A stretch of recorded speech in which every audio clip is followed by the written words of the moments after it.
Hey there, this is Autumn Klontz. I am going to be sharing with you the case study that I completed for the class RDE 651. I am an interrelated teacher and I work at Austin Elementary School in the DeKalb County School District. The student that I worked with, we're going to call him Bradley. He is a 5th grade student. He has been served in special education since April of 2014. He has had a behavior intervention plan in place since 2014, and he still has it in place. The interventions that he received through the RTI process prior to his acceptance into the special ed program addressed reading, math, and behavioral deficiencies, and none of the interventions were proven successful. His most recent Georgia milestone showed that he was a developing learner in reading and writing. His Lexile level on that assessment was shown as 800. DRA and guided reading scores for Bradley are an independent R and a frustrational S.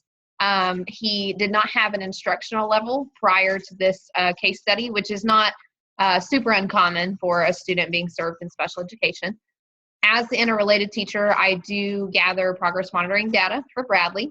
In the second term of this current school year, he worked on being able to answer inferential questions after reading a text on his level. He answered the questions with 70% accuracy in term 2, and in term 3, he answered the questions with 60% accuracy. So he actually went down in his ability to understand or to comprehend inferential information from a text from term 2 to term 3. Some factors that affect Bradley and his ability to read and write are his self-regulation skills. He does have a developmental delay, and he's also not proficient in utilizing coping strategies in moments of frustration and distress. Upon beginning this case study, I decided to administer the Strong Kids Assessment to Bradley, and it comes from the University of Oregon. There is a unit program that you can purchase for Strong Kids. I decided not to, but I did provide Bradley with some of the resources from the unit. I serve Bradley with 30 minutes a week of social skills instruction, so I tied some of those resources into that instructional time. After giving him, the assessment, he received a 50% accuracy in knowledge of coping strategies, which was not very surprising.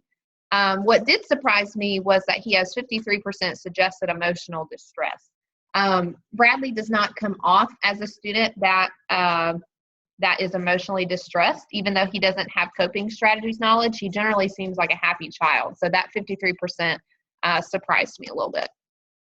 The intervention that I decided to provide Bradley with for the case study is called Inferring Feelings, and it's from the Strategies That Work, which is written by Stephanie Harvey and Ann Gubis. I could be pronouncing that incorrectly.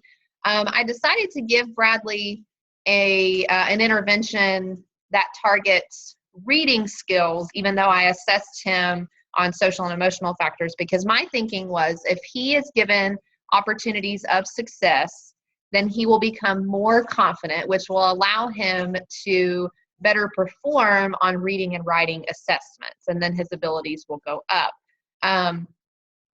The intervention was given to him for 30 minutes a day for 2 weeks.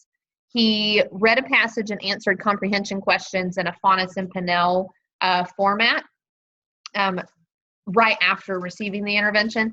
And the data showed that Bradley did not make adequate progress in the intervention. You'll see in this chart that at the beginning, the orange line is the data collected and the blue line is the goal line that I set for him prior to giving him the intervention. He did make progress at first, but you'll see after November 7th, his progress went down drastically. And I do believe that was due to his emotional distress. He is very heavily affected academically depending on what his mood is that day. And in his IEP, he has been educationally diagnosed as having an other health impairment. He is not served for a specific learning disability. So his academic abilities are actually not that low. It's just he doesn't always perform at his level due to his other health impairment. After the interventions were given, he was provided a Faunus and Pinnell reading assessment, and he was given the Strong Kids assessment once again. He managed to receive an instructional score, which was wonderful. an instructional S, and he answered 7 out of 10 of the comprehension questions correctly. The Strong Kids assessment was given to him again, as I stated before, and he actually increased in his knowledge of coping strategies by 15%, and his suggested emotional distress actually stayed the same. He went up by 25 points in his knowledge of coping strategies. His suggested emotional distress remained the same, unfortunately, but my hope is that with continued opportunities for success, that emotional distress will go down. Thank you so much for listening to my presentation.